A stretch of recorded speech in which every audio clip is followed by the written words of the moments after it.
بسم الله. اليوم عندي طريقة شوي السمك الكنعد. كان الأصل إني بقليه، لكن اكتشفت إن الزيت قليل لا يقلي ولا بيضة، فقلت لما لا أشويه بالشواية الجميلة هذه. المكونات: سمك كنعد صراحة، وزنها كيلو ونص، فهذولي ما عرفت أصفهم، فكذا شكله كويس. وبعد ذلك بهارات سمك وملح وأرز. بسم الله نبدأ. قبل أن أبدأ بتتبيلها واجهتني معضلة، ألا وهي أني كيف أدخل السيخ، لأنه يوجد به عظم. فجاءت في بالي فكرة قد لا يستحسنها البعض، ألا وهي طريقة ترى نظيف جدا. أول شيء نقوم بخرمها.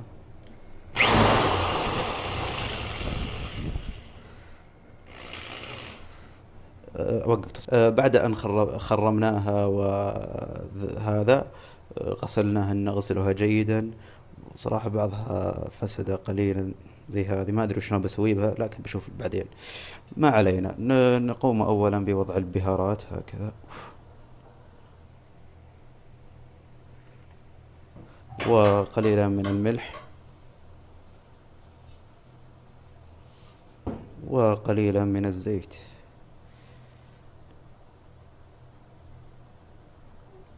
ونحركه فكرت أن أدخلها في السيخ أولا، ثم أقوم بتتبيلها لاحقا.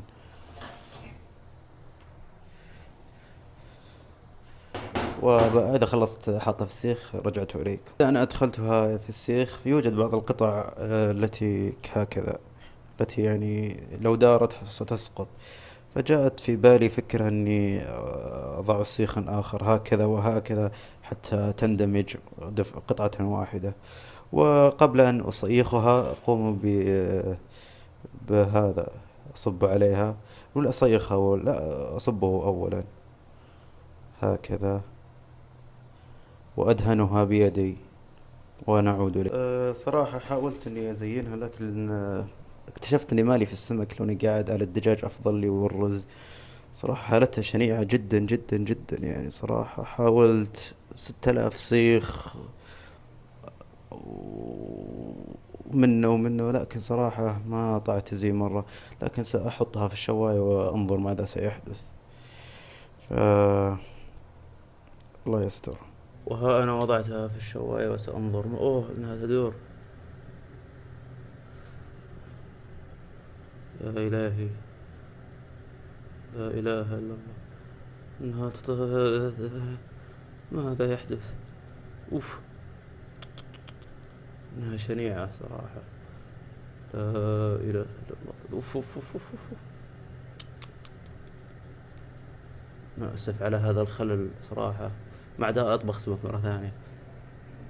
ونروح للمرحلة التي تليها، لا وهي الرز اللي يعرف زينه. الحمد لله إن البلدية ما تجي البيوت، ولا كان شالوني على طول.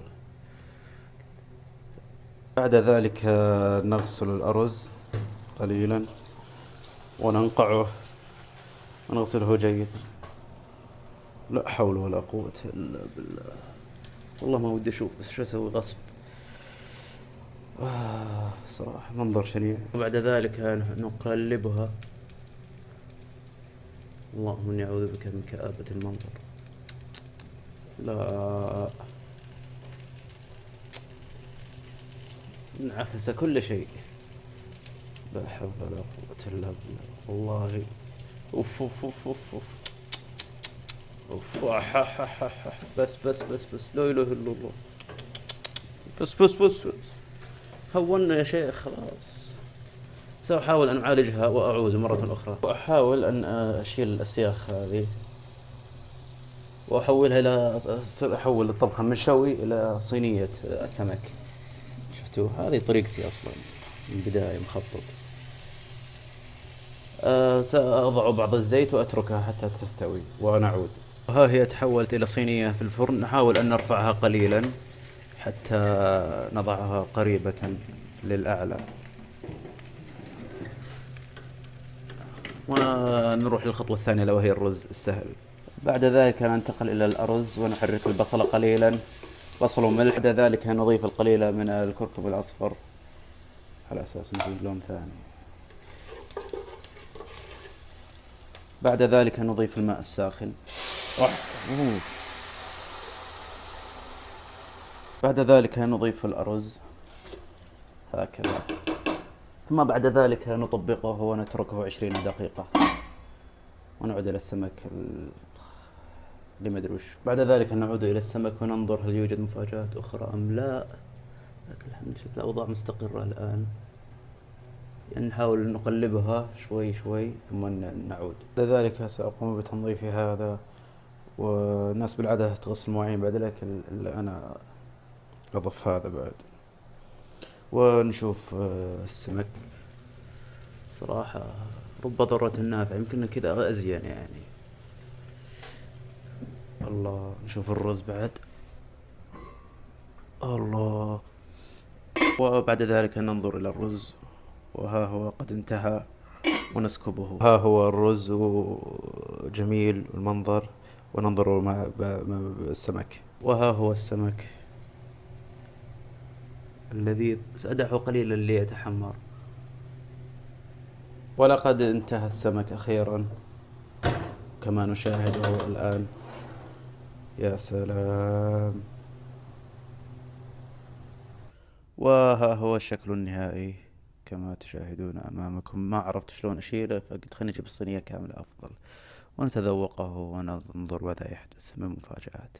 بعد أن تذوقته صراحة السمك لذيذ جدا صراحة، والرز اللي عرفه زينة بالعادة صراحة ناقصه ماء كثير، فكاد أن يكسر أسناني.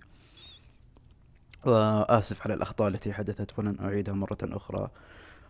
وبس، والسلام عليكم.